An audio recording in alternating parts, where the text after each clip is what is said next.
Nah, kalau emerald, biasa orang maunya dari mana? Ya, biasa orang maunya tuh dari Kolombia, ya. Kolombia karena katanya hijaunya bagus, tapi ya nggak juga. Sekarang juga yang dari Afrika juga banyak yang bagus, entah itu dari Zambia atau dari...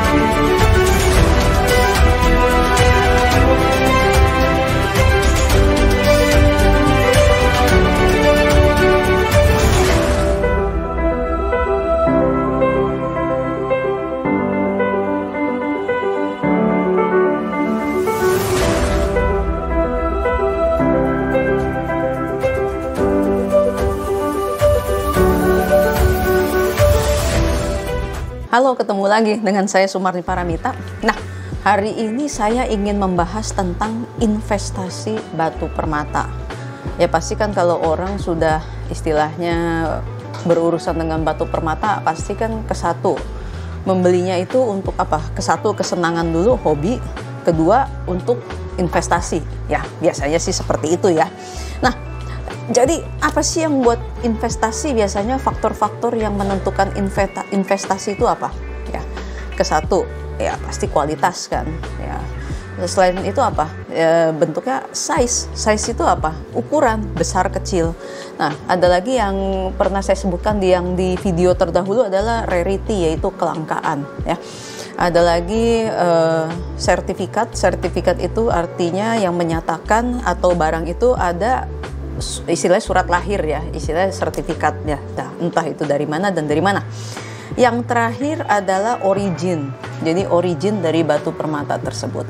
Ya, nah biasanya pasti akan ditanyakan batu-batu apa sajakah yang cocok untuk dijadikan investasi. Ya, biasanya kita di Indonesia ini, atau saya rasa nggak di Indonesia aja ya, di seluruh dunia itu ada 4 major, jadi 4 major yang biasanya untuk dijadikan investasi. Kesatu adalah berlian, itu udah pasti primadona nomor 1.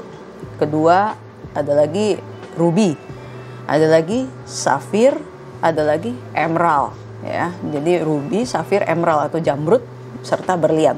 Nah, di luar itu apalagi? Ya biasanya orang mau punya 4 batu ini dulu kalau untuk diinvestasi.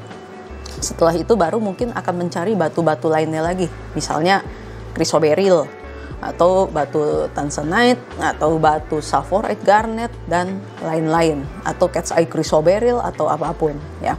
Nah, kalau misalkan kita berinvestasi, nomor 1 apa sih yang dicari?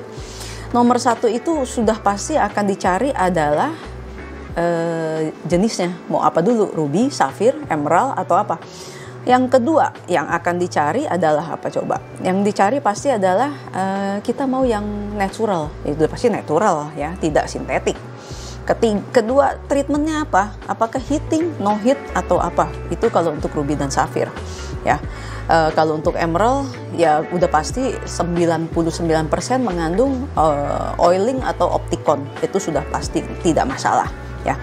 Yang terakhir itu apa? Yang terakhir biasanya origin ya. Origin itu apa? Origin itu adalah daerah asal dari batu permata tersebut, yaitu kalau orang bilang daerah lahirnya, negara lahirnya batu permata tersebut ya. Kalau misalkan kayak ruby itu biasa orang maunya kan dari Burma atau dari Vietnam atau dari Tanzania atau dari misalnya Mozambik atau dari negara Afrika lainnya ya. Bisa juga ada juga Sri Lanka juga ada ya. Yang kalau safir apa? Kalau safir itu biasanya orang taunya zaman dulu kan Kashmir ya, tapi Kashmir udah jarang keluar lagi sendiri. Jadi kebanyakan yang beredar sekarang adalah dari Sri Lanka ya. Ada juga yang dari Burma ya. Cuma tapi ada juga beberapa misalnya seperti di Vietnam ataupun seperti di Kamboja ya. Nah, kalau emerald biasa orang maunya dari mana? Ya, biasa orang maunya tuh dari Kolombia ya. Kolombia karena katanya hijaunya bagus, tapi ya nggak juga. Sekarang juga yang dari Afrika juga banyak yang bagus, entah itu dari Zambia atau dari manapun. Jadi untuk origin batu permata memang penting ya, tapi lebih penting lagi mana? Mau beli batunya sendiri dengan kualitasnya atau daerah asal batu. Jadi tolong pertimbangkan ya untuk daerah asal batu. Misalnya ya saya mau, ini semua kita cerita sudah natural semua ya, jadi tidak ada sangkut pautnya dengan batu sintetik atau dengan apapun ya. Nah, saya mau misalkan saya mau yang dari Birma, tapi ternyata yang dari Birma itu kualitasnya tidak bagus seperti yang dari Mozambik punya atau dari Tanzania punya. Jadi kembali lagi ke konsumen itu sendiri. Sekarang mau beli batu kualitas atau mau beli originnya, ya. Ini saya kembalikan lagi ke masyarakat umum.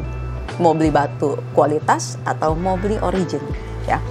Jadi jawabannya ada di pilihan Anda masing-masing. Tapi faktor origin itu dan faktor kualitas itu buat saya yang lebih dipentingkan daripada faktor origin, ya. Demikian tips dari saya. Mudah-mudahan bisa membantu untuk untuk membantu mau memilih batu investasi yang seperti apa. Oke, sampai jumpa di video yang berikutnya.